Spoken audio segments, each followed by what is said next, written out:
Так, подождем, подождем. Подождем, кофе попьем.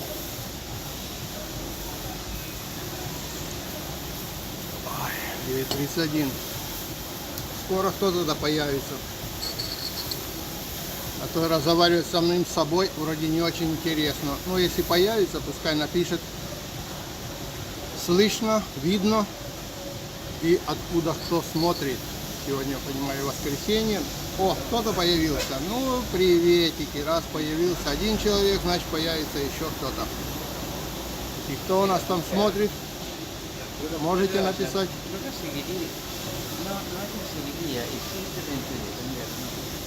Ой, кофейку попить.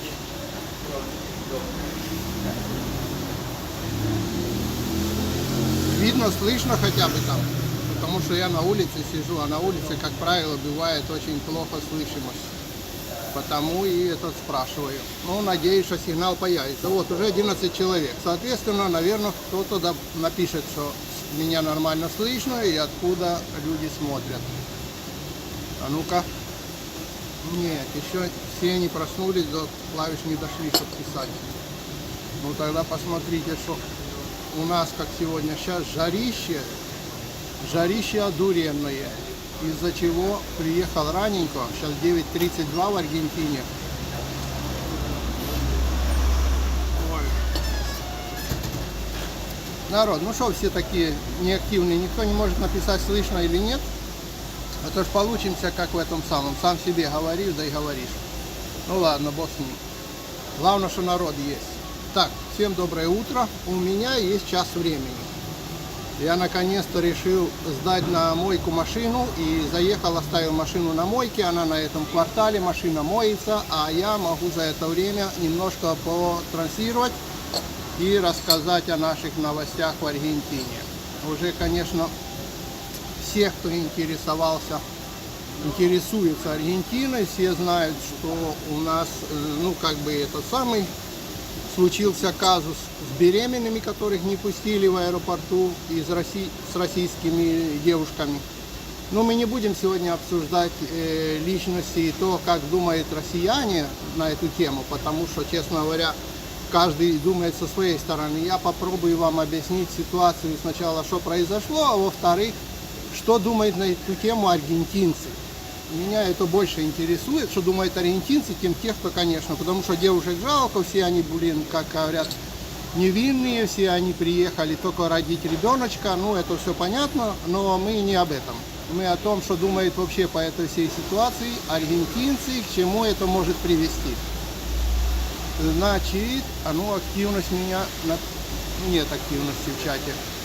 Чат надо подключить, написано. Блин, я его не подключил. Я думаю, что такое? Все прямо, совсем ленивые. Сейчас я попробую его авторизировать, этот чат. Так.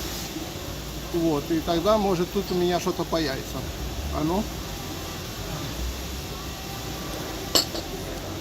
О, написано, чат готов к работе. Теперь кто-нибудь может там что-то написать? Может, он теперь появится что-то в этом чате. Ладно, чат готов к работе, но что-то ничего не пишется там. Значит, все-таки он не совсем готов к работе или как-то так. Значит, ребята, у нас 3 дня назад где-то иммиграционная служба задержала в аэропорту беременных девушек на последних сроках, там 33-32 недели, и не пропустила в Аргентину. То есть они сидели в аэропорту там 2 дня где-то. Они, конечно, подали. Hola. Hola, ¿puedo hacer una pregunta? Sí. No se va a enojar, ¿no? Yo no soy política. Yo veo mucha gente, no sé si son, yo soy origen. ¿Puedo mostrar a usted también? Porque estoy en vivo. Mi mamá era de Kishinev, Besarabia, que ahora Sí, le dicen Chisinau. Moldavia. Chisinau, sí. Moldavia, ¿está? Sí, claro. Hablaba ruso con, con toda su rusada. Sí, porque tenía. antes sí. Moldavia estaba en la No, Unión sí, Soviética. ¿usted es lo de ahí? No, de Ucrania. De al lado. Al lado, que es vecino, distinto, vecino. Ya lo sé, ya lo sé. Por está eso, es pegado. Moldavia y Ucrania, es Está. vecinos. Pero díganme una cosa, el idioma no es tampoco el mismo. Es un Ahora poquito. no, pero por ruso hablamos y moldavano. ¿Puede sí, entender nosotros. usted ruso? Claro. Bien. Y ahora estoy hablando por ruso. ¿A quién le habla? Estamos en vivo ahora, estamos en vivo en internet. Nos en están internet. mirando 42 personas. Bueno, escúcheme, pero yo recién, por ejemplo, veo matrimonios con chicos Sí. muy lindos, ¿de dónde son? De Rusia. Son de Rusia, Sí. no de Ucrania, No. de Rusia, que vienen por cosas políticas y porque la situación Por general que se escapa de guerra. Que, de la que no le manden los maridos al frente. sí, por general. ¿Y cómo les dice hola? Porque mi mamá, espere, yo sé. Espere, yo sé. Las Vidañe, Krasavici, Jarashó y otra más. ¿Cómo se dice hola? Здравствуйте. No, Здравствуйте. no, eso Sí. no lo decía mi mamá. Sí. Gracias, como lo dice, Спасибо. es pasiva. Y las Vidañe cuando cortaba el teléfono, Ну, ¿no? bueno, пока, podemos decir пока. No. Es como chao, es No, así. no. O до свидания. Las Vidaña y Hay varias palabras. Bueno, Puedes por el- decir más, digamos, como hola, ¿qué tal? O buen día, ¿entendés? Es más corto, más familiar. y a mí o me más... queda lo que yo escuchaba por ella vivía de un teléfono al otro con Sí. la rusada. Ajá. Claro, y cocinaba, yo cocino como ruso también. Sí. Una pregunta, entonces usted dice que esa gente viene de Rusia, no Sí, de Ucrania. no. Bueno, Здравствуйте, señora. las Vidañe, До свидания. Ладно, все увидели, как аргентинцы хотят поспрашивать, что это приезжают за люди, которые ходят с колясочками, такие красивые и все. Это украинцы или русские? Ну, в основном это русские, скажем так. Ну, мы им просто сказали, что они из-за того, чтобы их мужей не забрали сюда, они типа убегают от войны. Ну, бог с ним. У каждого свои причины, это мы и будем обсуждать. Значит, в чем прикол? Прикол в том, что их обвинили в фальшивом туризме, и в принципе это правда, потому что они не едут сюда спасаться, они не едут сюда жить, они едут родить ребенка и уезжают. За последнее время, за последних 3 месяца, по данным Миграциона, приехало больше 10 тысяч, около 11 тысяч беременных, то есть по 30 беременных в каждом самолете летит русских. Из них уже 7 тысяч улетело обратно. То есть они рожают, оставляют доверенность на получение их документов и сваливают. То есть и этим начали сильно заинтересовались миграционные службы. И начали выяснять. И это не случилось один день, ну типа сегодня на сегодня. Нет, это начали выяснять гораздо раньше. Начали опрашивать тех же беременных. И выяснять, почему они прилетели, кто им сказал, кто сказал, что можно тут так получать паспорта и все в таком духе, и помогаторы. Вот за что и зацепили. И, в общем, зацепили за эту тему и опросили предварительно уже около 500 женщин таких, которые указали на помогаторов, которые им помогают в этом вопросе, которых сюда зазывают, потому что делают рекламу, что вы здесь получите, просто приезжайте, получайте паспорта, и это противозаконно. То есть как противозаконно? Не противозаконно родить ребенка в Аргентине, и родители и ребенок получит паспорт. Но противозаконно делать из этого бизнес. И получился кипиш. Конечно, девочек сейчас выпустили, но это не значит, что их выпустили и теперь все спокойно. Нет, нифига спокойно теперь нет. Наоборот, все стало очень даже неспокойно. Девочек выпустили до решения суда, чтобы они не сидели в аэропорту до того, пока суд присудит, что с ними делать. Может, они здесь родят, может, их отправят обратно, может, они здесь родят, дети получат гражданство, они не получат гражданство, и такое уже рассматривается. То есть уже на вчерашний день приостановили рассмотрение за последний год получивших 500 человек, которые здесь родили, получили гражданство, уехали, при рассмотрении их дел приостановили. Только за вчерашний день. Кипиш начался нехилый, начались обыски, начались выбивания дверей, потому что помогаторы некоторые живут в Пуэрто-Мадейро, в богатых районах, имеют тысячи, как говорят, сотни тысяч долларов, имеют, в общем, изымают компьютера, изымают деньги, изымают фальшивые документы. Там же оказалось, уже показывает видео, с Казахстана, казахская семья тоже оказалась, они двери не открывали, им выбивали этим самым кувалдой, ну не кувалдой, там такая железяка длинная, полицейские выбили двери, замки и вошли, и они были там. Они просто не хотели открывать. То есть они знали, что придут и думают, ну постучат, да и уйдут. Ну те выбили двери и начали обыски. Что хреново в этом деле? Это то, что я всегда рассказывал, но никто мне не верил и считали, что это все старый дед несет басни. Здесь депортации были в Аргентине, были случаи, когда здесь депортировали. Все рассказывают, нет, Аргентина не депортирует, Аргентина нету. Нет, Аргентина, когда доходит до Киломбо, как мы называем, то есть до Шухера, она депортирует. И эти случаи уже были. Просто это делается редко, и когда уже Шухер наступает. Ну и из русских приехавших начали вести, скажем так, забыли о том, что они туристы, и посчитали, что они могут тут организовывать кланы, бизнес, как туристы, и типа Аргентина все схавает. Аргентина не схавала, и начинается кипиш хороший. Еще плохая новость, верьте, не верьте, но я вам скажу одну вещь. Плохая новость для теперь русского туризма заключается в чем, что открыли уголовное дело на эту тему. И что ведет ее именно судья, не буду говорить там правильное имя ее, потому что могу ошибиться и не хочется, как говорят, это коверкать фамилию. Наш федеральный судья самая грозная, которая остановила когда-то здесь переворот в Аргентине, которая может посадить любого президента. И вот ее офис взял это дело. Соответственно, эта судья не просто какая-то там, знаете как, мальчик, девочка, судья, что-то там кому-то дадим, замылим. Нет, тут ничего не замылите. Тут начнутся обыски, начнутся шухеры помогаторов, начнутся высылки, приостановка, перепроверка всех, кто, что. Я думаю, ну, или сильно нашухерят, уже приходят такие предложения, что типа надо перепроверить всем получившим гражданство и приостановить или отказать. Я имею родителям, не детям, а родителям. Если они уехали. Почему? Потому что сильно взялась пресса. Все газеты, все местные новости сейчас грузят эту тему. Как объясняют это дело аргентинцы? Они говорят, да, по нашему законодательству ребенок, родившийся в Аргентине, является аргентинцем, родители этот самый. Являются, ну, типа, тоже могут получить аргентинское гражданство в течение 2 лет. Но ни одна из запрошенных беременных не заявила, что она сюда едет, что спасает своего ребенка, чтобы он родился в свободной стране, и она спасает его, чтобы он не вернулся в армию Путина. Это прямо периодически так и говорят. А сразу увозят его обратно. Соответственно, говорит, у нее нет намерения стать ни аргентинцем, ни ребенок, чтобы был аргентинцем. Это раз. Второе. Где, говорит, потом деваются все эти аргентинские дети? Куда их развозят потом? Они же теперь считаются аргентинцами, а вот куда они теперь уезжают? Это 2. Третье. То ли в Словакии, то ли где тут начали раздувать эту тему, уже пару шпионов русских как бы поймали официально, и в них аргентинские паспорта. И вот тут начинает раздувать еще большую тему, типа, мы что, плодим, блин, этих самых, теперь с паспортами, которые будут бегать с аргентинским по всему миру, заниматься хрен на чем. А теперь нам тут визы будут весь мир вводить, потому что скажет, что Аргентина раздает направо и налево свои паспорта. Эта тема начала сильно затрагиваться. Соответственно, я думаю, эта тема будет развиваться и дальше, и будет развиваться очень и очень сильно.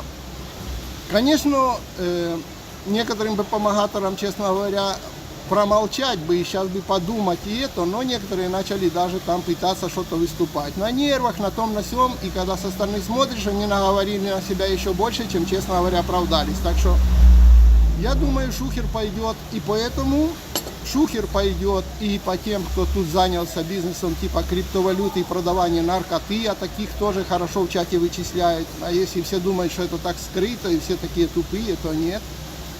Вот. И пойдет потому, у кого рантье ну, реальные, а у кого оно поддельное. То есть откуда бабки ЗИН? Турист не имеет права работать. Турист это турист. Турист имеет право приехать и тратить деньги. Почему-то все посчитали, что Аргентина такая типа сопливая страна, в которую они такие умные приехали и будут творить, что хотят, и плевать на все. Так вот этот шухер и пошел. Теперь этот шухер раздули очень сильно. И получается так, что, конечно, тех, кто этим занимался, подосрали тех, кто приехал реально, как говорят, сюда жить. Это правда. Потому что у всех тех, конечно, ничего им пока что не угрожает, но проверки будут. То есть будут откуда деньги, ЗИН, за что ты здесь живешь, все ли документы ты делал правильно. Теперь каждый документ, который будет выдаваться в Аргентине, будет перепроверяться 100 раз. Все это замедлится на очень долгий срок, я же говорю. Вот. это судья, это самая еще та судья аргентинская. То есть за чепухню она вообще не берется. Она берется за дела там президенту, сенатору, вот таких дел. И она не берется, как говорят, всяких замухрышек таскать. Потому по ее приказу выбивает и двери в этих самых в дорогих этих квартирах и все остальное. Никто там не будет нянькаться ни с кем. Также, ребята, я вам рассказывал, что, во-первых, такое было уже когда-то, уже было это с китайцами, уже было это когда-то с перуанцами. Вот. Будет и с русскими, потому что не то, что приехал и тихонечко живет и пытается уладить свои отношения и, как говорят, жить в Аргентине, а приехали и начали собирать свои эти, мы все даем услуги, мы все делаем, у нас свой коллектив, нас никто не понимает. Оказывается, все понимают прекрасно, не все такие прямо дурачки в Аргентине. Вот такое то, что у нас как бы произошло, и будем наблюдать, что оно разовьется. Пока что оно развилось, как говорят, то, что все периодисты зубами вцепились в эту тему, теперь за ней следят, теперь просто так она не замылится, потому что это тема горячих пирожков, скажем так. Во-вторых, офис судьи, которая ведет эту тему, это второй вопрос, это еще та судья. А в-третьих, не забывайте одну вещь, которую я всегда рассказывал. У нас выборный год, выборы президента в этом году. Предварительные выборы будут уже в августе. Соответственно, правительству сейчас замылить, даже при любови там, к Путину или к кому, замылить эту тему не удастся, потому что это подкосит их рейтинги на выборах. Так что в эту тему замыливать оно не будет. И приходит к своему, как говорят, этому, к тому, к чему оно в принципе и стремилось. Почитаем, что вы пишете, пока у меня вопросов мало. Ой, в смысле, это времени мало. Так, пишу. Нормально видно, слышно. Ой, спасибо, Евгений. Спасибо. Привет. Нормально видно, слышно. Отлично. Дело в том, что я и вправду не это. Так, девушки сидели не 2 дня. Ну, может и больше. Я не слежу конкретно за русскими девушками. Так что я рассказываю то, с какой стороны на это смотрят аргентинцы. Конечно, девушки будут смотреть со своей стороны. И все, как говорят, русские, приехавшие сюда, будут смотреть со своей стороны и рассказывать, как говорят, то, что они считают правильным. Народ уже собирается. Так. Несколько часов. То есть еще меньше. Это слава богу. Значит, они, там сказать, не пострадали. Так, все нормально. Звук изображения. Правильно, не нужно злоупотреблять и обесценить аргентинские паспорта. Вот, я ж именно про это и рассказываю.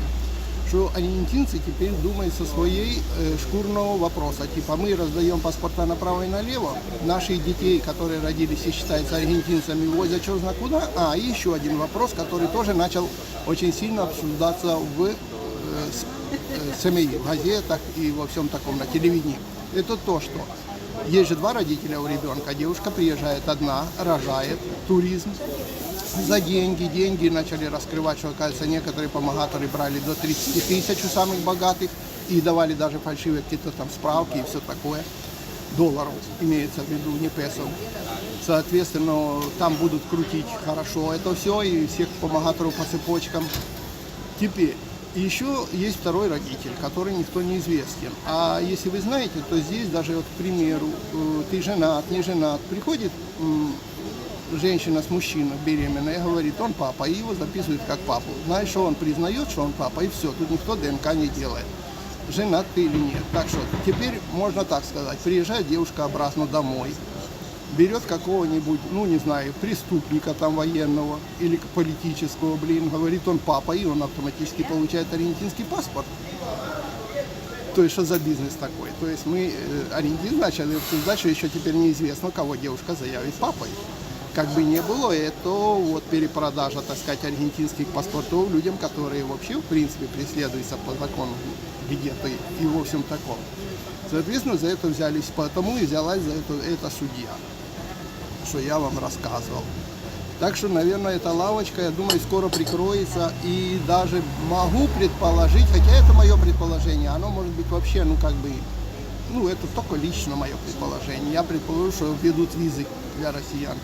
чтобы все, кто обращается за визой, будут смотреть. Если она там на вот этих неделях, то ей просто не будут давать визы, да и все. И вообще спрашивать, что, куда и зачем.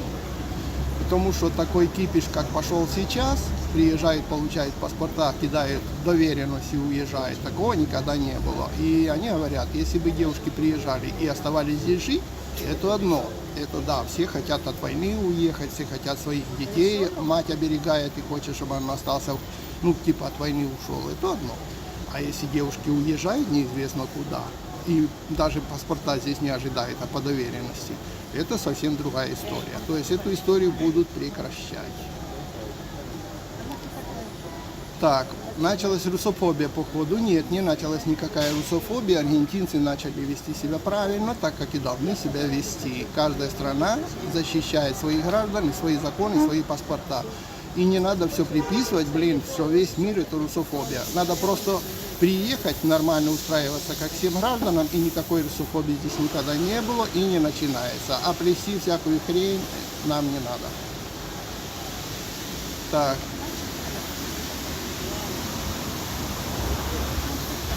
Русофобия по делу, между прочим. Так что из-за козлов проблемы будут у нормальных людей. Это то, что я говорил, что прежде всего, вот у меня, мне по барабану, я тут 26 лет живу, у меня паспорт давно, и я тут живу все время.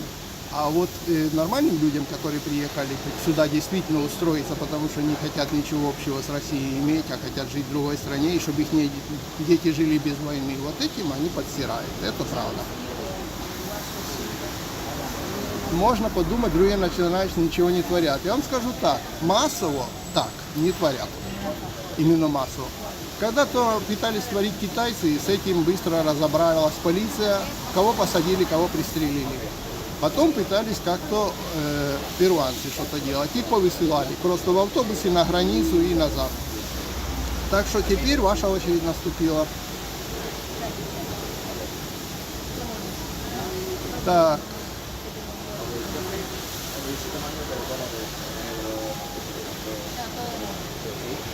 Вот правильно пишет, какая русофобия. Я уже 100 раз говорил, нет никакой русофобии. Не надо свое говно, как сказать, когда приехал, что-то натворил, а потом это сказать, что это фашисты, это русофобия. Весь мир прямо вот русофобия и все.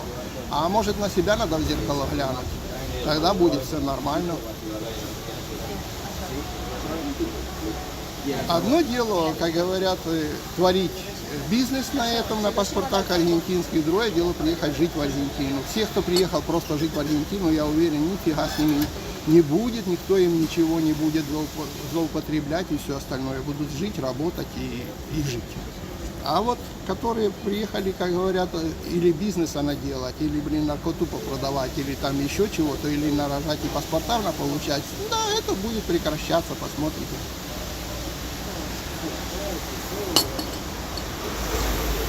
Ну да.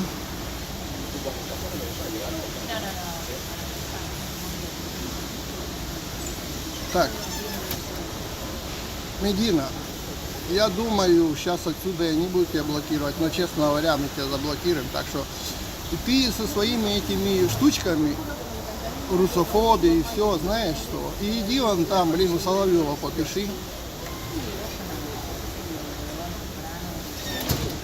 Вот, Алексей пишет, чем больше я изучаю Аргентину, тем больше мне начинает нравиться страна. Правильно, правильно. Эта страна, я и раньше говорил, они будут долго осматривать, будут долго запрягать. Еще я предупреждал на одну тему, если кто думает, что его пронесет. Не пронесет по одной простой причине. Перед тем, как это сделать, было опрошено уже около 500 беременных. Как вы думаете, когда беременную начнет опрашивать миграционный центр или налоговая инспекция, или еще кто-то, который и будет зависеть выдача ей документов, и начнут спрашивать, почему приехала, кто помогал, кто устраивал квартиру, кто то делал, кто это делал.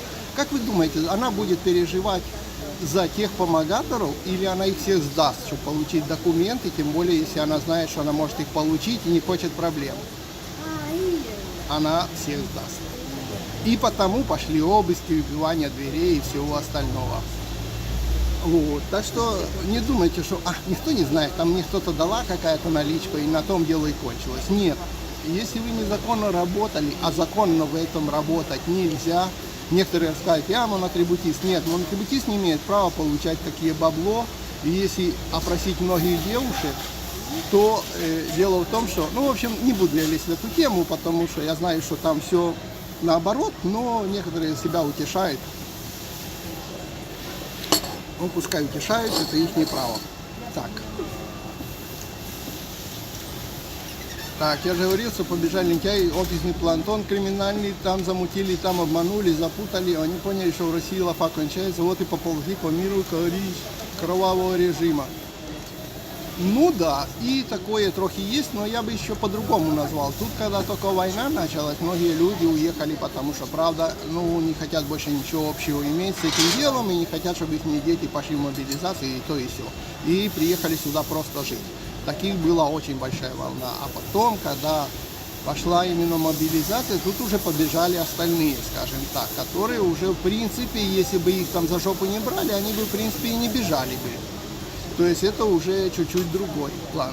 Это самый народ пошел. Так что разные, конечно. Сейчас везде, вот сегодня тоже уже здороваешься на каждом перекрестке. И жаль просто других людей, тех, которые действительно приехали сюда жить. Вот им, конечно, не дай бог, по каким-то причинам теперь, будут, ну, как бы там затягивать выдачу документов. Им-то выдадут, но одно дело, знаете, все кричали: ой, еще не приехал, а уже пишет в чате: за сколько я получу документы, за сколько времени я получу документы, уже типа чуть ли никуда заслать, чтобы я получил документы через 2 дня. Или у меня дам миллион, типа, чтобы мне в Москву прислали документы. Теперь такого не то, что за сколько я получу документы. Сейчас будет вопрос стоять по-другому. Получу ли я их вообще, эти документы? Вот в чем прикол. Потому что их начали каждый день задерживать и все на перепроверку. Так что теперь будут полностью перепроверять все основания, на которых ты собрался их получать. И те люди, которые собирались быстренько их получить и начать работать, жить, этим, конечно, придется потерпеть теперь с задержками.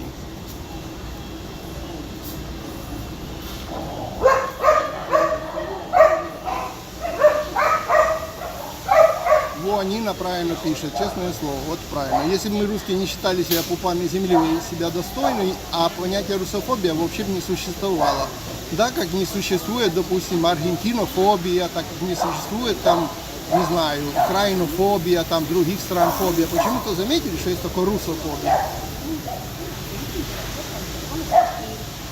Вот-вот, и только нам кажется, что есть до нас дело. Не то, что, нет, неправильно, есть дело, но не так это все делается. Вот девушек задержали, они сразу пошли, типа, чуть ли не в забастовку, суд подавать, и все. Они посчитали, что это их право, что Аргентина им должна.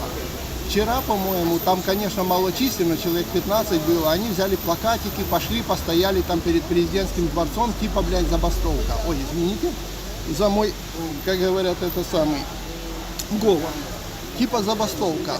То есть они этим хотят показать то, что им здесь должны. Никак в голову тупым не дойдет, что Аргентина никому из туристов ничего не должна. Это Украина, ой, извиняюсь, не Украина, Аргентина дает, если хочет, эти документы, а не обязана давать.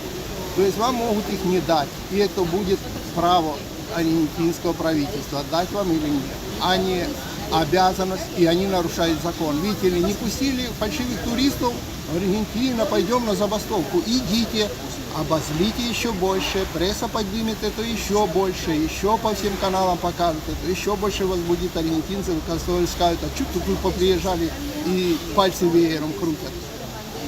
Делайте все, что делается, все, как говорят, к лучшему. Потому что я же вижу, к чему идет. Чем больше начинает возмущаться и орать, и кричать о том, что типа, блин, аргентинское правительство не право, тем больше настраивает против себя. Потому что, честно говоря, на данный момент большинство из этих, что орет, они просто туристы по документам. А, соответственно, турист, который требует от правительства другой страны что-то, а вы поедете в Америке, потребуйте, поорите там перед Белым домом, покричите и посмотрите, что там будет. Так.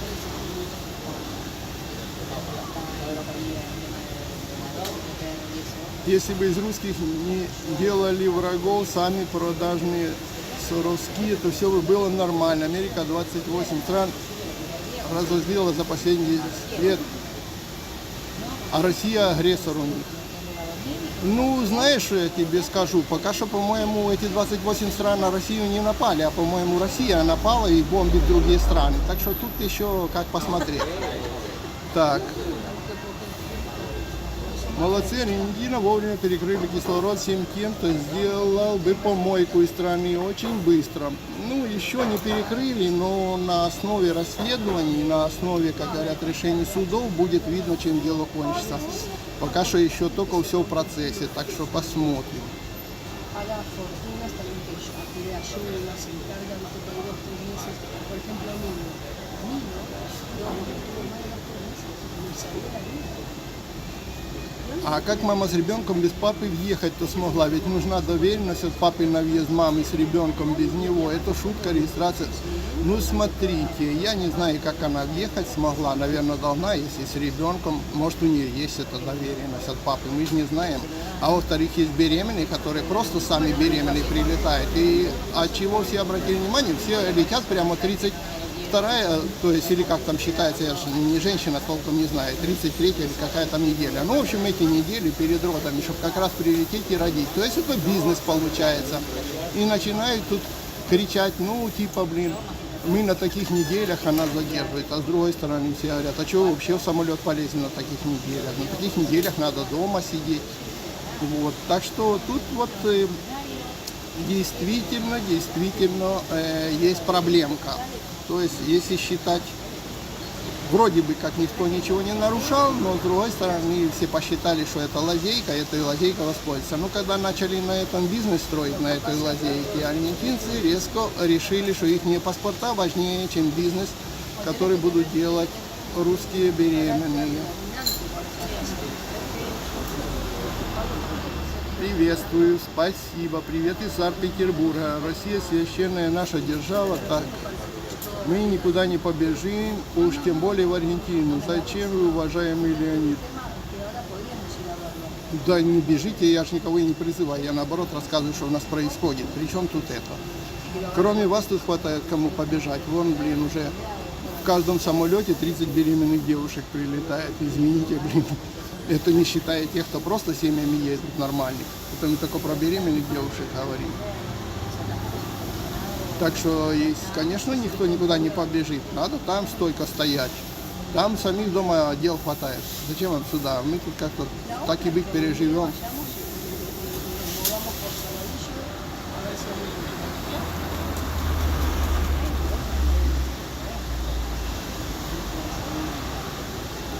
Так, правильно, актерская кухня Ваня Сидорову говорит, что ты сделал для великой страны, чтобы она стала более великая. Ага, да, действительно великая. Каждую хитрую опу есть болси. Так, ну дело в том, что я же уже рассказывал.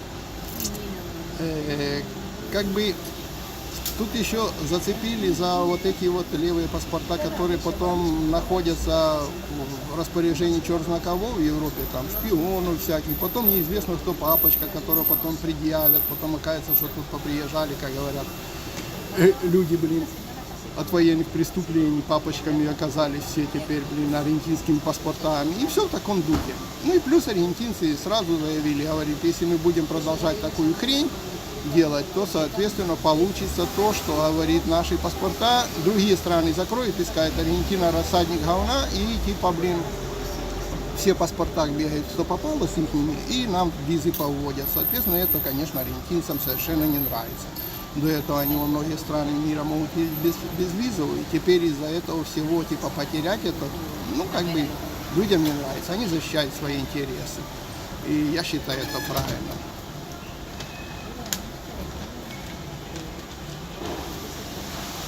Так, убежали, разговаривайте на языке той страны, которую посчитали родиной. В общем, я на глупости не отвечаю, не пойму о чем. Так, пусть получают ВНЖ, живут на общих основаниях минимум 2 года, а потом уже паспорт. Ну вот за это начали браться, приостановили получение, сказали перепроверят, по-моему, последний год вообще все перепроверится. Кому там даже уже повыдавали, то все будет перепроверяться. Все ли было так сказать, как положено, или там тоже был умысел, и в таком их могут даже аннулировать. Но пока это, ну, в общем, ходят намеки на то, намеки. Это, опять же, это ни хрена не официальное заявление, так что ни хрена не официальное заявление, так что, ну, как бы не обращайте на это сильно внимания, но намеки на то есть, что может быть такое, что при таком положении дел ребенок будет становиться аргентинцем, а вот родители нет. Вот, потому что ребенок рождается на территории, а родителям давалось как бы вдобавок как подарок, но является ребенок аргентинцем. И если это будет продолжаться, может быть такое развитие событий, что да, родился ребенок, да, он аргентинец, а вы при нем, но со своими паспортами.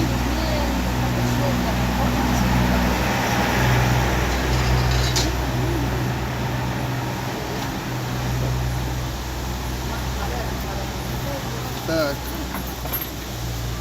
Не уезжали, не собираюсь никуда уезжать, но интересно посмотреть, как люди живут в других странах. Ну вот, посмотрите, как живут люди в других странах. Вот так живут. Вот впереди меня столик, вот так он и живет. Сейчас воскресенье, рано утром 10:06, у меня еще есть 20 где-то минут. Хотя моя машина, наверное, уже помыта, вот там мойка справа. Решил помыть машину после поездок за город, после поездок это самое, по пилюкам всяким, пригнал сюда на мойку машину. Вот так молодежь, видите, не похмеляется, а пришла, сидит, вон, девушка, парни, едят свои булочки, сок девушка пьет. С другой стороны кофе, с третьей стороны тут тоже вот разговаривают, сидят. И видели, вначале женщина проходила, она вообще заинтересовалась, на каком языке разговаривали, начала меня спрашивать, как на русском то, на русском все. Кто это тут, все аргентинцы обращают внимание, кто это тут бегает, такие молодые семьи, типа с ребеночками. Так.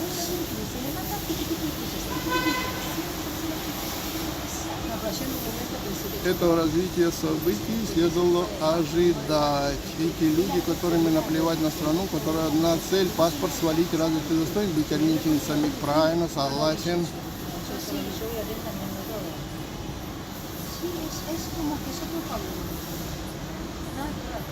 Так, тут Кремлеботов обсуждает, правильно. Так, Леонид не понимает ситуацию в мире, почитайте цитаты, узнаете, кто кого напал. Жаль, любила этот канал, отписалась. Если отписалась, то как ты можешь печатать в этом самом, так что не врите, никто тут не отписался. Если ты отписался, ты не сможешь сюда написать в чат. Вот. А если отписалась, ну, флаг в руки, не понимаю, так не понимаю. Вот, значит, оденьте майку, как я видел, там бабушки бегают, типа армия Путина, ну и бегайте, кричите. Что теперь делать? А я буду как-то дальше не понимать. И даже понимать такой хрени не хочу, как там творится. Так, речь о том, что туристка беременная приехала одна, родила, кого-то записала папа, и потом уезжает, уводит аргентинца. Это записанный отец не знает о выезде своего дитя с родины. Ну, можно и так посчитать. Подскажите, пожалуйста, что означает консумидор финаль и что на него отвечать? Кивать головой. Имеется в виду, что покупки для моего пользования, а не на перепродажу. Правильно. Консумидор финаль, то есть вы последний потребитель этого продукта. Потому что если вы консумидор финаль, значит вы не будете его перепродавать, вам не надо на это выписывать фактуру. Есть некоторые, которые покупают в магазине для перепродажи. Они говорят, что нет, им надо фактура, и прямо на кассе им могут выписать фактуру, то есть, ну, фактура это счет для того, что они купили это как товар, и они имеют право потом ее перепродать, ну, если у них такая деятельность.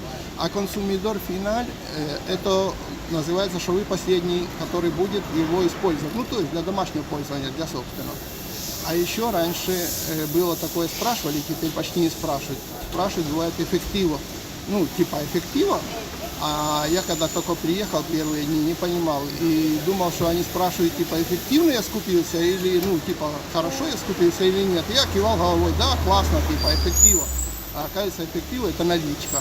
Так что тоже не путайте. Ну, так как сейчас почти никто наличкой не платит, уже такое не спрашивает. Ну, типа, наличкой ты будешь платить или нет. Но если вдруг вас спрашивают эффектива, это не значит, что эффективно ли вы скупитесь. Это значит, наличкой будете платить или карточкой. Так.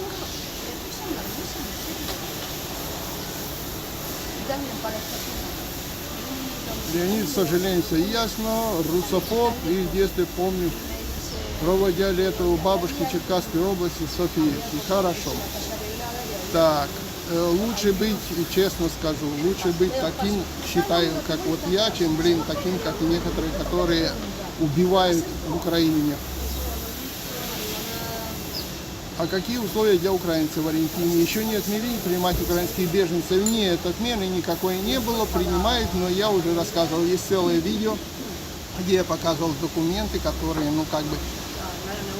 украинцам спокойно можно въезжать сразу на 3 года, с правом работы, то есть сразу могут идти работать и все такое, оформлять это беженство и оставаться потом жить, хоть и на всю жизнь в Аргентине, принимать гражданство или получать ВНЖ.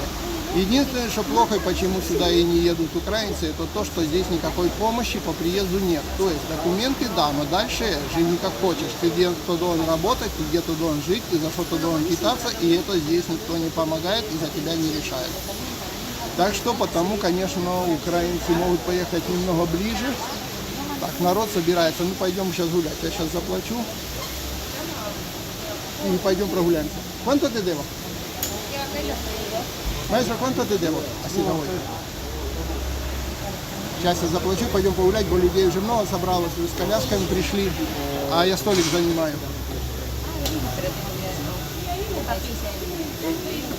Так что сейчас мы заплатим и освободим столик. Бо я тут пришел утром, тут никого вообще не было, и я решил, что можно посидеть и поболтать. Сейчас будем ходить и болтать.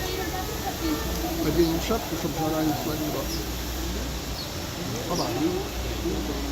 Так что все со мной оказывается ясно. Я русофоб. Ну хорошо, пускай будет так. Я вообще считаю, что нормальные люди есть везде и есть придурки везде. К сожалению, в некоторых странах их стало много. Так, что еще тут пишет?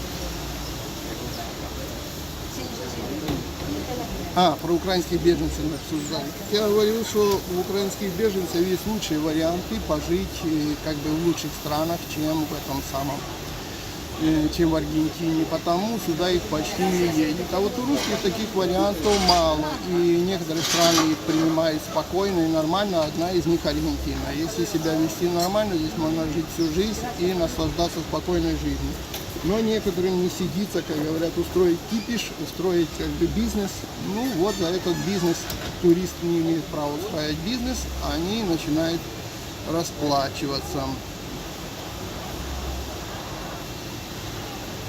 Так. Вот правильно отвечаете. Русофобия только в вашей голове. Масса друзей аргентинцев, речь идет только о законе. Я об этом и рассказываю. Я вообще не рассказывал про русофобию, не про то, даже как кто считает, я даже говорил, что они и закона не нарушали, то есть въезжать как туристы. Просто это поняли, что это не туризм, а это просто народы. А потом начали опрашивать девушек. И они даже рассказали, кто им помогает и сколько за это берет. Соответственно, пошли по тем. И сразу это называлось мафия. И что это используют этих девушек. Их заманивают, их предлагают, их ставят на сайтах, как типа выдача паспортов и все такое. И это начали раскручивать. А если начали, значит раскрутят. Так. А это все про свою русофобию трендить, ну это его дело. Так, озвучьте вашу позицию. Стало наше мнение, нужно сделать для введения порядка в сфере родильного туризма. Дело в том, что родильный туризм вообще не должен существовать. Должен существовать только, как вам сказать, ездить, рожать и увозить паспорта, эта лавочка ни в одной стране не будет приветствоваться. И она не должна в принципе существовать. Должно существовать то, что если женщина приехала сюда родить и хочет здесь жить, bienvenido, как говорят в Аргентине, то есть добро пожаловать. Если семья убегает от войны и хочет здесь жить, добро пожаловать. А если вы ездите за паспортами, а потом едете домой материнский капитал оформлять, а потом неизвестно, кому эти паспорта переходят дальше, вот это будет прекращено. И тут в этом именно и будет заключаться наведение порядка. Так что ничего супер-пуперского не случилось для тех, кто просто приехал сюда жить, они будут здесь жить и сколько захотят. А вот для тех, которые на этом решили бизнес построить, вот для этих, да, случилось. ¿Cuánto? 550. ¿Qué tal el cafecito? No, no, gracias. Perfecto. Sí, genial. Так, я Gracias. заплатил, мы пойдем. Опа. Так, погнали, ребятки. Пойдем походим немножко, потому что не хочу занимать место, там много народу уже пришло. И да, моя машина помыта, вон валяется, надо еще за машину заплатить. Так, тут кофе 550, то есть 550, но я сразу оставил там этот самый, пускай. Я стрим у них вел и все, так что 1000 надо оставить. Ребята, машина помыть 2700 стоит. 2700, вон машины уже помытые, сейчас оплатим. Вон машина помытая, ну, наверное, еще минут 10 походим здесь по территории, поотвечаю на вопросики, а потом заберу машину и поеду дальше делать свои дела. Так. Дядя Леня, привет. Денис, полностью согласен с вами, изменение Аргентинцы помогает, давно пора приструнить. Привыкли, как дома в России, пару серебряников вот купить. Ага, это называется... Мы своих не обдираем. Да, я вижу, как не обдираем. Это простой пример. В чатиках, поскольку предлагается аэропорта до Буэнос-Айреса довести по 19 тысяч, по 13 тысяч, там это, да. Вы знаете, сколько от аэропорта на такси доехать до Буэнос-Айреса? Ну, в районе 5000. Ребятки, идете, приезжаете, идете, просто берете такси, приезжаете в Буэнос-Айрес, вам обойдется в 4 раза дешевле. Так, все хорошие условия созданы для удобства людей, только русские не могут не лезть, не принести с собой схемы. Вот. Ну, в общем, мы русофобию обслужили. Хотите посмотреть, сейчас мы... Так, не, ну ехать, конечно, и прицепить эту я не смогу, а вот заплатить за машину надо. Так что пойдем заплатим за машину. Я переключу камеру.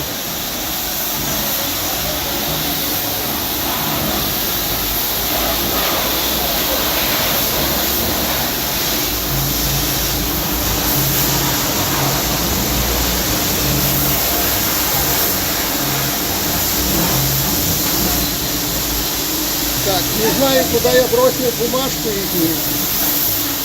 А, наверное, знаю, сейчас. Сейчас найду.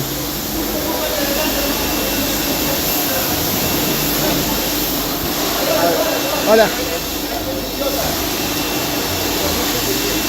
Sí, ahora te veo.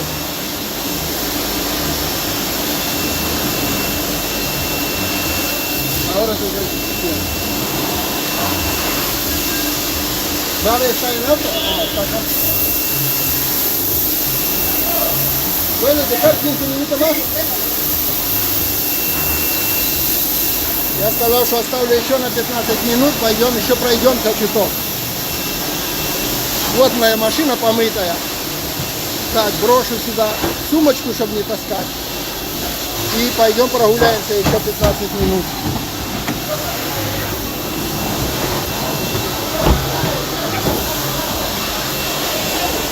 Так, вот тут шумно очень. Помыл машину. И сделаем, как говорят, прогулочку небольшую.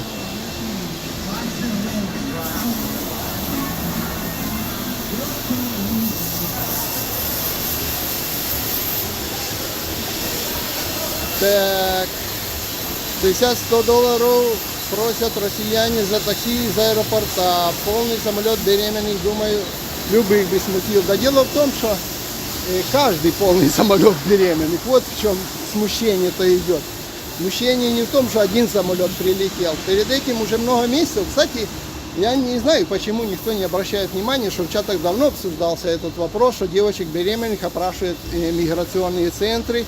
И центры, где выдают документы, опрашивают, почему прилетела, кто помогал, откуда узнала информацию. И все в таком духе. То есть это готовилось давно.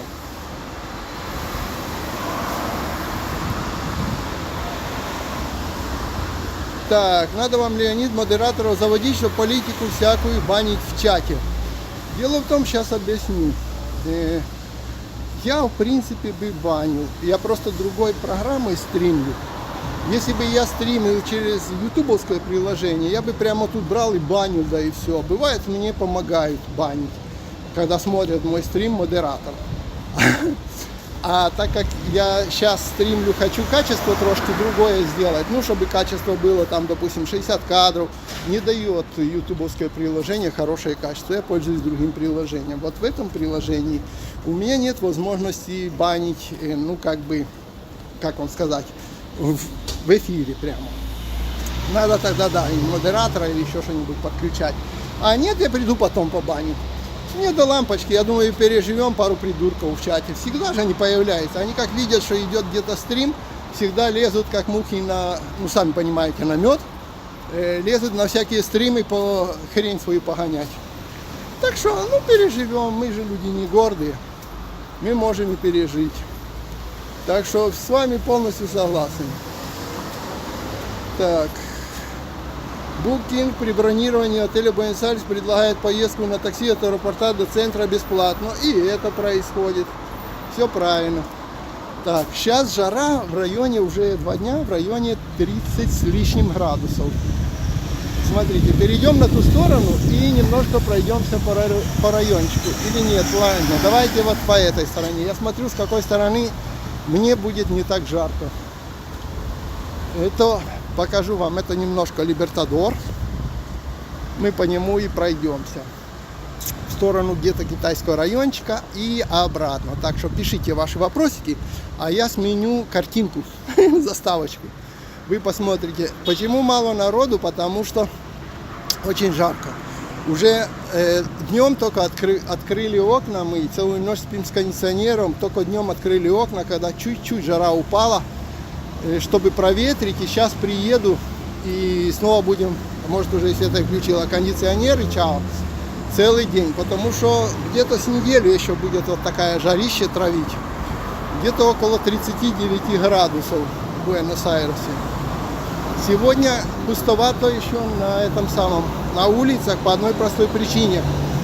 У нас по лето и сезон, то есть летний, как бы по 2 недели отпуска в основном, и каждых 15 числах, там суббота-воскресенье, это смена сезона. Так что вот сейчас как бы будут возвращаться вечером те, кто был на море там или еще где-то в отпусках, к примеру, и первую кинсену сидел, первые 15 дней февраля.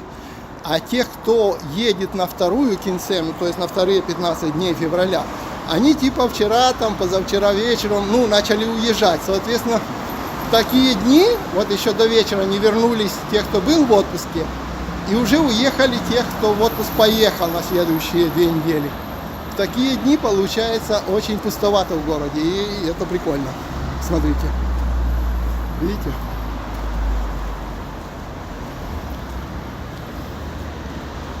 В такие дни это понаслаждаться, ну и жарище.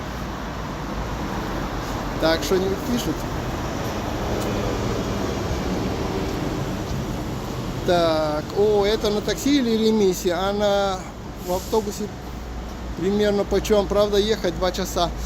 Ну, не понял, на чем? На автобусе, если вообще на автобусе, да, я уже забыл об этом. Существуют еще автобусы, но я бы не рекомендовал, ну, не знаю, не рекомендовал. Я на них, правда, сам давно очень не ездил. В том плане, что автобус там заходит во все дырки, едет так долго. Конечно, может и не 2 часа, а хотя может и 2 часа. Так, что там, машину полетел какую-то забирает, что ли, с той стороны. Фотографирует, подъехала полицейская машина, типа эвакуатора, наверное, какую-то будут утягивать.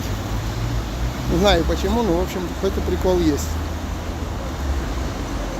Вот, наверное, чувак прибежал, забирает. На пешеходном переходе оставлял, полицейские хотели утащить его машину.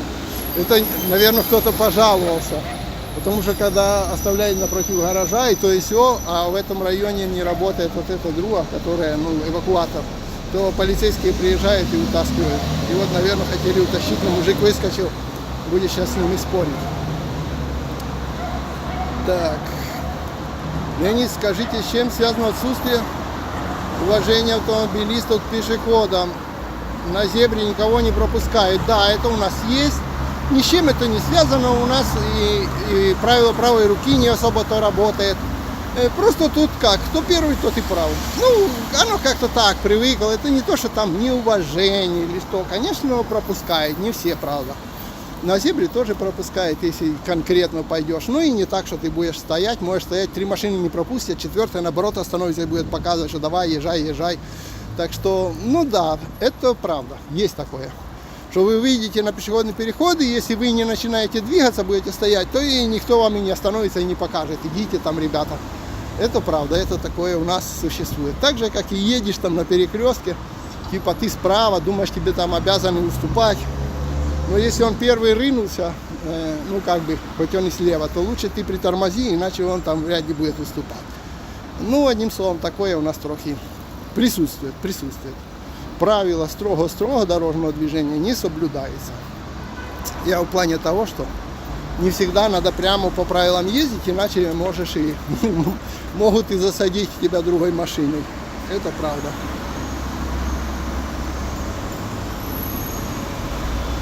А правда, что в Аргентине не выходят на улицу без солнцезащитного крема? Нет, неправда. Я выхожу вечером и утром, а сейчас я хожу без солнцезащитного крема. Вот.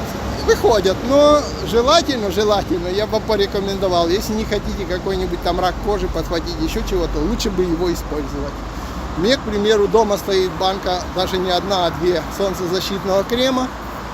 Если бы я шел в парк или что, мы бы намазались. А так как я рано утром уехал, в 9 часов, и думаю где-то в 10 вернуться, то, конечно, ну, мы как не намазались. То есть я. И еще у меня в машине постоянно лежит тоже банка солнцезащитного крема.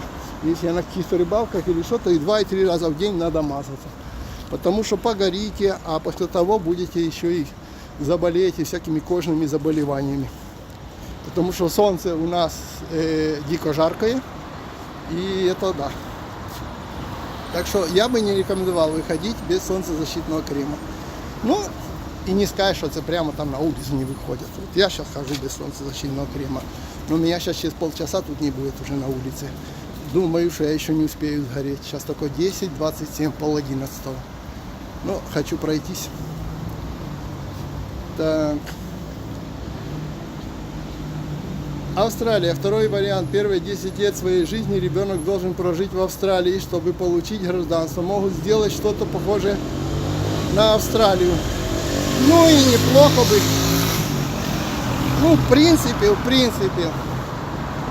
Я думаю, что могут сделать сейчас, никто не будет прямо так уж конституцию дико менять там. Знаете, все-таки конституцию так просто не поменяешь. А вот ограничения всякие ввести, значит, могут.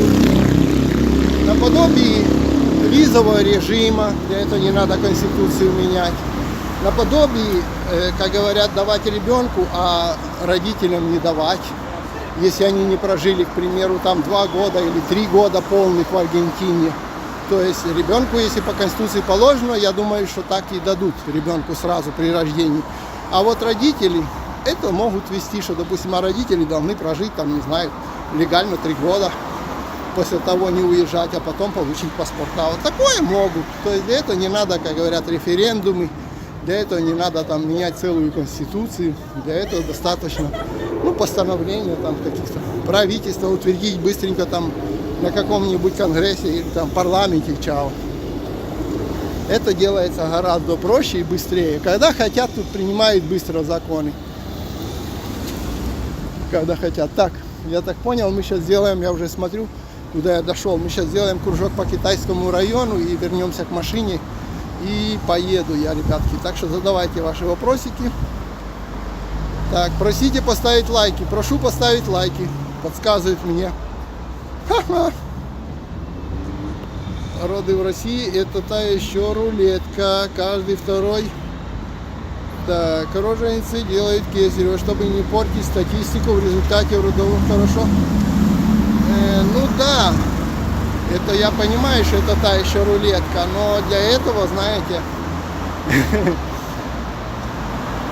я думаю, что если у рожениц в России, я не думаю, что они едут аж в Аргентину, тратят здесь от 5 до 30 тысяч долларов, после того, что, кроме того, что билеты покупают, кроме того, что живут, чтобы спастись от Кесарева. Я думаю, что за такие бабки, если они предложат у себя в России такие деньги врачам, то вряд ли им сделают то, что они не хотят. Так что тут еще бы я бы поспорил с этим вопросом. Люди, чтобы здесь родить, тратят охрененные деньги. Охрененные. Все-таки долететь сюда не каждый на билеты потратится. Во-вторых, здесь помогаторам заплатить. В-третьих, потом еще надо прожить в этот период. Так что такие бабки, только чтобы спастись от Кесарева, чё-то я сомневаюсь. Так, как с работой для мигрантов без знания языка? Дело в том, что давайте различать. С работой для мигрантов, не знающих языка. Дело в том, что кого вы называете мигрантами? Кто является мигрантом? Турист, который приехал без визы на 3 месяца, считается мигрантом, что ли? Нет. Какой он мигрант? Он турист. Во всех странах турист не имеет права никак работать. Согласны с этим? Это в любой стране турист не имеет права работать. Турист имеет право ходить по музеям, по ресторанам, наслаждаться жизнью, фоткать и все. Это сами себя считаете, что раз я приехал и тут сижу, значит я там мигрант? Нет, для таких работы нет. Это раз. Второе. Как вообще знать, что значит не буду знать языка? Учи язык, пока ты турист, учи язык. Учи перед этим язык. А что вы хотите, чтобы тут вся Аргентина учила русский язык? Чтобы мигрантам было, хорошо? Нет. Я тоже 7 месяцев не мог говорить. Бегал со словариком, тогда еще не было переводчиков, типа на телефоне и все остальное. Бегал со словариком в руках, искал работу, подработки и все. Но делал документы и учил язык бесконечно. Так что никто тут не обязан подстраиваться под мигрантов бедненьких. Тем более, будем говорить правду. Мигранты, какие мигранты? На каком основании это является эмигрантом? Мигрант это который документы получил и все такое, который имеет право на работу. А дальше уже как он выкручивается, это уже 10-е. Привет рыбакам. У нас сезон зимней рыбалки в самом разгаре. Вот, завидую, честно говоря. У нас нету зимней рыбалки как таких. Топим снегоходы, уносит на льду в открытое море Охотское. Но никого это не останавливает, пока корюшка идет. Вот, спасибо, рыбаки. Корюшка только в Неве водится. Почему эта корюшка только в Неве водится? По-моему, корюшка во много где водится, ребятки. Saludos a todos, vivo en Chaco, cerca de Brasil y Paraguay. Sean bienvenidos al norte argentino. Muchas gracias. Ahora voy a traducir esto. В общем, вот вас тут из Чако говорят, что это самое bienvenido, то есть добро пожаловать вам на север Аргентины. Туда, рядом с Парагваем и Бразилией. Чако вас приглашает тот человек, который смотрит, Густаво. Он сказал, что добро пожаловать в их края. Чако. Так что видите, все в Буэнос-Айрес. Вот вас Чако приглашает. Какой Буэнос-Айрес? Так, мы приблизились к китайскому району. Сейчас по нему мы пройдемся. Рано утром еще не все открыто. Только-только начинается.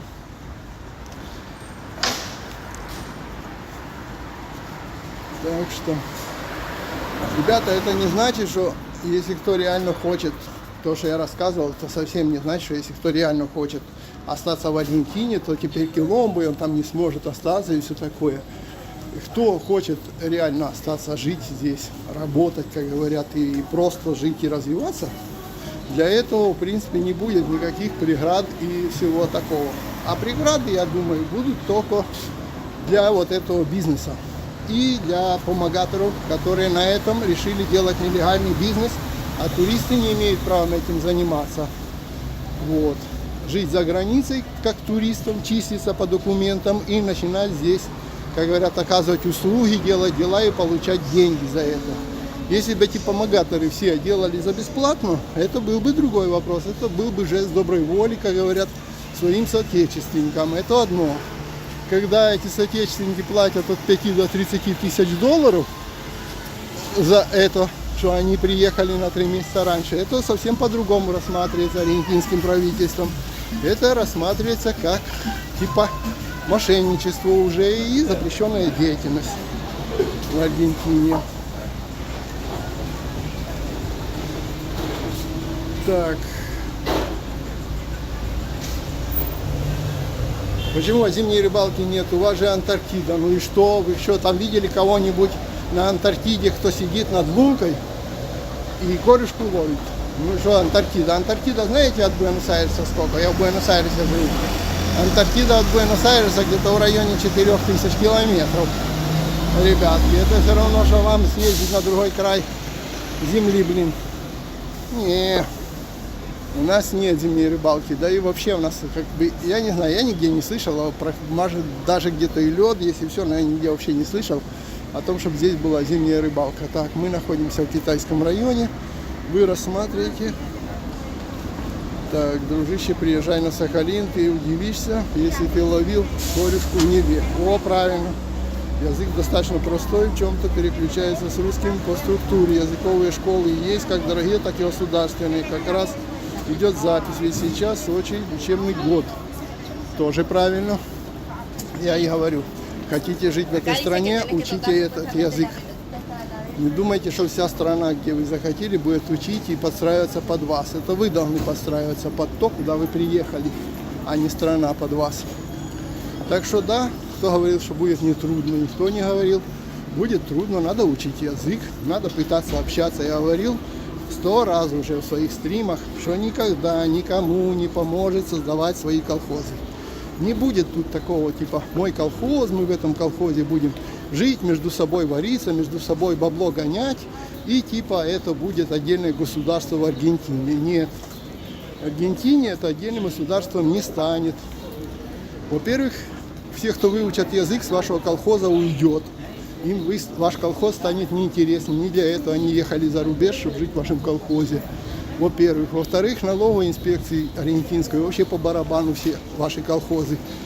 Если вы заметили, те, кто живет в Аргентине, вы заходите в какой-нибудь магазин наподобие Коту за покупками, и вас спрашивают номер документа.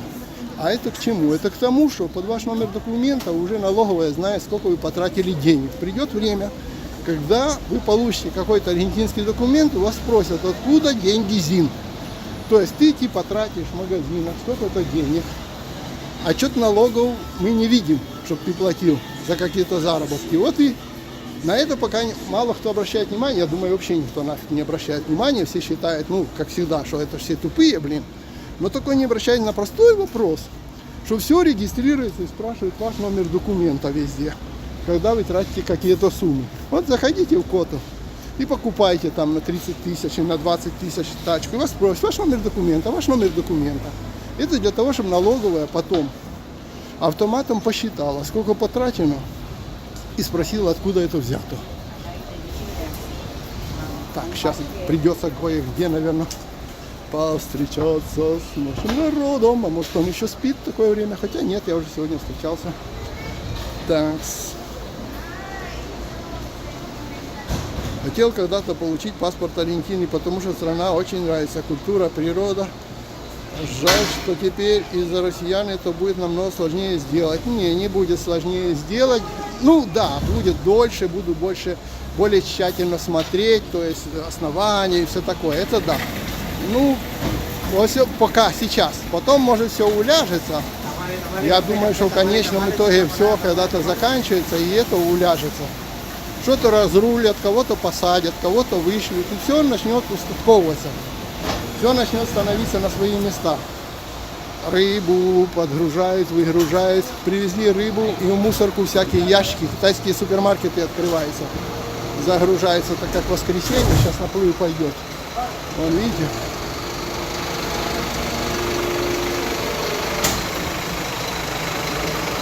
Вот, ну, смотря каким способом ты в нее попасть хотел. Я же об этом и объясняю, что это не то, что все, капец, никто не кричит, что никакой капец не наступил. Для тех, кто по-нормальному хотел здесь жить, тому, я думаю, вообще никаких особых препятствий-то и не будет. Ну, а тем, кто хотел здесь, как бы это, бизнес мутить, вот тем, я думаю, вряд ли это сильно удастся. Вот.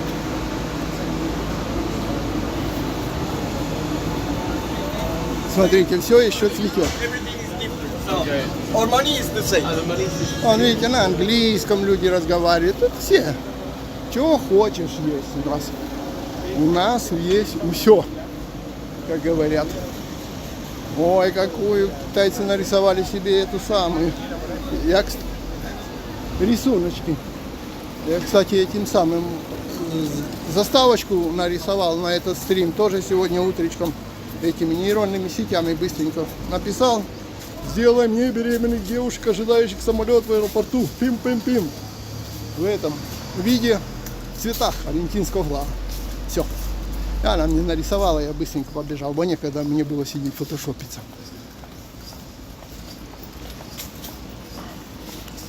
Думаю, в любом случае документы теперь получить будет не так легко, как раньше, независимо от способа. И да. Будет, во всяком случае, в этот период, пока ведется расследование, пока не утихнет пресса, пока, а я знаете, что вам скажу, она не утихнет еще долго до выборов, пока не начнутся какие-то новые передряги, пресса не утихнет, потому что прессе всегда надо жареные пирожки. И всегда будут открываться ниточки. То есть, знаете, вот, допустим, взяли того и начинают спрашивать, а кто тебе помогал делать вот эти документы? А кто тебе помогал там, не знаю, в госпиталь ходить? А кто тебе еще? А сколько он с тебя взял? И вот это вот будет выводить на новые ниточки, на новые. За ними будет бегать пресса. И как только пресса начнет показывать снова это по телеку, типа Инфобая, там, ТН, Кларины писать, газеты, и показывать вот эти ролики, где выбивают двери. И потом из другой комнаты вылазит эта самая женщина, типа казашка, там муж ее с ребенком, то все, у них там находят кучу долларов, фальшивых документов, во всяком случае, это то, что показывают и пишут. Вот, забирают компьютера, диски. И вот такие, чем больше будут показывать, тем, конечно, это будет все сложнее и сложнее. Так что сейчас, наверное, будет шухеры по тем, кто в последнее время получал, и по тем, кто только что подал. Для того, чтобы все перепроверить еще раз. Так.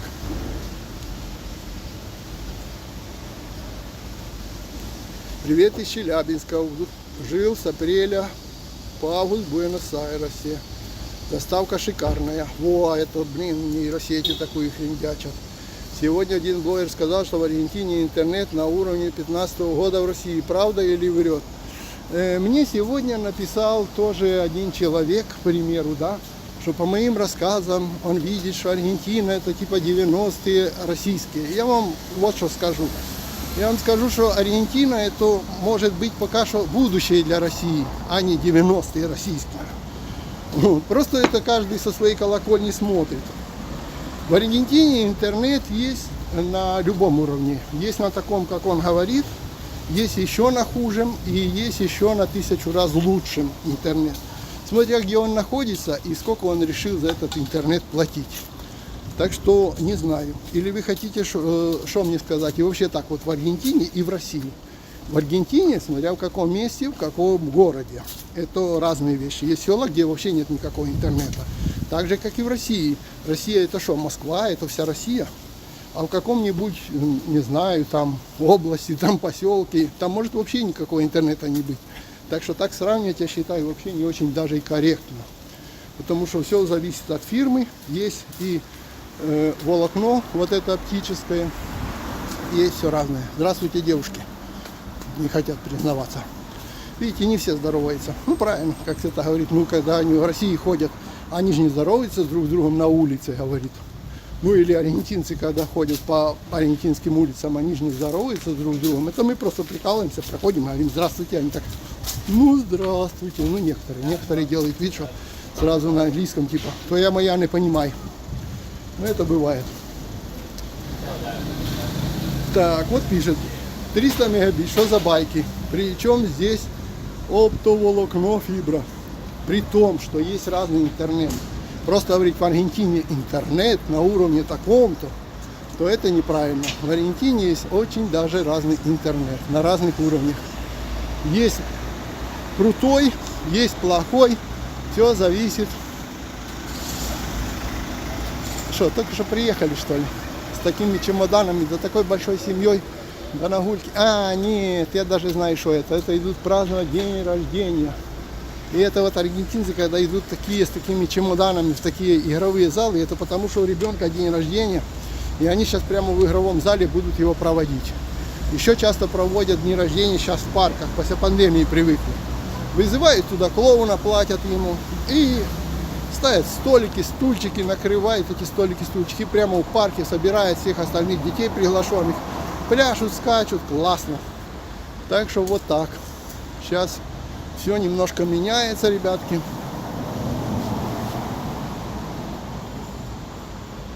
Вот. Так что правильно тут сказали, что все отличается.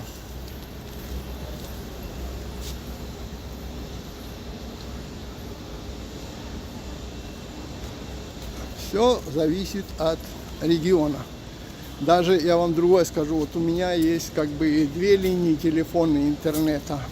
Все зависит, где я нахожусь. Если я нахожусь на океане, там мой телефон по моему персоналю вообще никак не тянет ни стрима, ничего. Но зато я включаю другой модем, который подключается на другие линии. Вот. И там тянет. А если я нахожусь в Буэнос-Айресе, то тот модем здесь не тянет, зато здесь тянет персональ. То есть надо еще смотреть, где какие антенны. На улицах мало велосипедистов. Почему?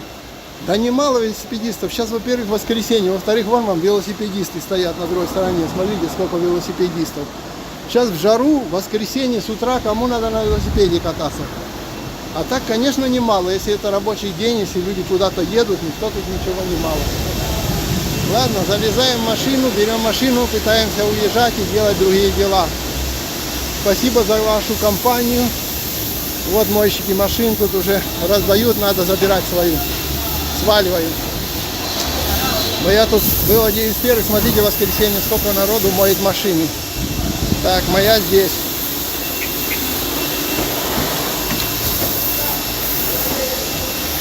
Ну-ка, пойду садиться. Ну так мы не сможем стримить, потому что у меня телефон упадет.